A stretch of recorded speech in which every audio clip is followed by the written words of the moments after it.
తెలంగాణ పర్యటనలో ఉన్నటువంటి నరేంద్ర మోడీ కొద్దిసేపటి క్రితం చేసినటువంటి వ్యాఖ్యలు ఇప్పుడు చర్చనీయాంశంగా మారాయి. సహజంగా ప్రధాని వస్తున్నారు అంటే ఇక్కడ కాంగ్రెస్ ప్రభుత్వం ఉంది కాబట్టి రాజకీయంగా ఆరోపణలు ప్రత్యారోపణలు ఉంటాయి. కానీ ఈసారి మాత్రం అలాంటివేవీ లేవు. కానీ ఒకే డయాస్ షేర్ చేసుకున్నటువంటి సీఎం రేవంత్ రెడ్డి, ప్రధాని నరేంద్ర మోడీ చేసినటువంటి తమ ప్రసంగాల్లో చేసినటువంటి వ్యాఖ్యలు మాత్రం అయితే ఇప్పుడు వైరల్గా మారుతా ఉన్నాయి. ఏంటి అంటే సీఎం రేవంత్ రెడ్డి మాట్లాడుతూ ప్రధాని విశాల హృదయం ఉన్నవారు అని చెప్పి కిషన్ రెడ్డి, బండి సంజయ్ నాతో చెప్తూ ఉంటారు. అలాంటి విశాల హృదయం ఉన్నటువంటి ప్రధానమంత్రి గారు తెలంగాణ విషయంలో కూడా అంతే విశాల హృదయంతో ఉండండి, మాకు నిధులు ఇవ్వండి అని చెప్పి ప్రధానిని డైరెక్ట్ గా స్టేజ్ నుంచి కోరడం జరిగింది రేవంత్ రెడ్డి. సో ఆ తర్వాత చివరిగా మాట్లాడినటువంటి ప్రధాని నరేంద్ర మోడీ, రేవంత్ జీ మీరు వినండి, తెలంగాణకు అత్యధిక నిధులు ఇస్తున్నాము, కాంగ్రెస్ ప్రభుత్వం అని చెప్పకనే అంటే గతంలో అని చెప్తూ, గతంలో ఉమ్మడి రాష్ట్రం ఉన్నప్పుడు మీకు 1000 కోట్ల నిధులు కూడా వచ్చేవి కావు రైల్వేకి సంబంధించి. కానీ ప్రత్యేక తెలంగాణ ఉన్న తర్వాత, ప్రత్యేక రాష్ట్రం వచ్చిన తర్వాత, మేము అధికారంలోకి వచ్చిన తర్వాత 5500 కోట్ల నిధులు ఇస్తున్నాము అంటే మీరు అర్థం చేసుకోండి.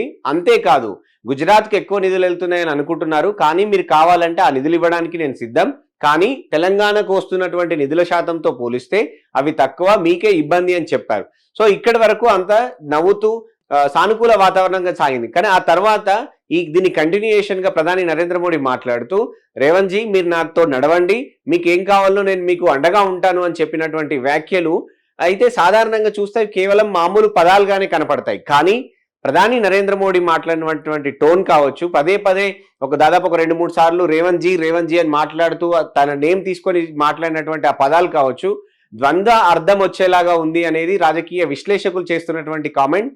రేవంత్ మీరు అక్కడ కాదు ఉండాల్సింది, నాతో నడవండి, మీకు ఏం కావాలనో చేస్తాను అనేది. అంటే తెలంగాణలో మీరు నాతో నడవండి అంటే బీజేపీతో కలిసి రండి, మీకు మీ అభివృద్ధికి కావాల్సినటువంటి నిధులు నేనిస్తాను అని చెప్పకనే చెప్పినట్లుగా ఉంది ఆ పదాల టోను, ఆయన వ్యాఖ్యానించిన తీరు అని చెప్పి రాజకీయ విశ్లేషకులు అయితే భావిస్తా ఉన్నారు.